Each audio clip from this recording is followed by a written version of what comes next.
Değerli izləyicilər, videonu bəyənib kanala abunə olun ki, hər kəs son xəbərlərdən anında məlumatlansın.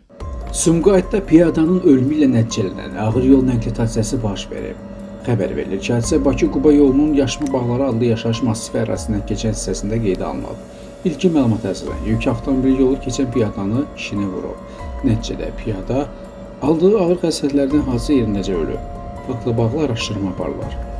Sosial şəbəkələrdə Astarada itkin düşən balıqçıların tapılması ilə bağlı məlumatlar yayılıb.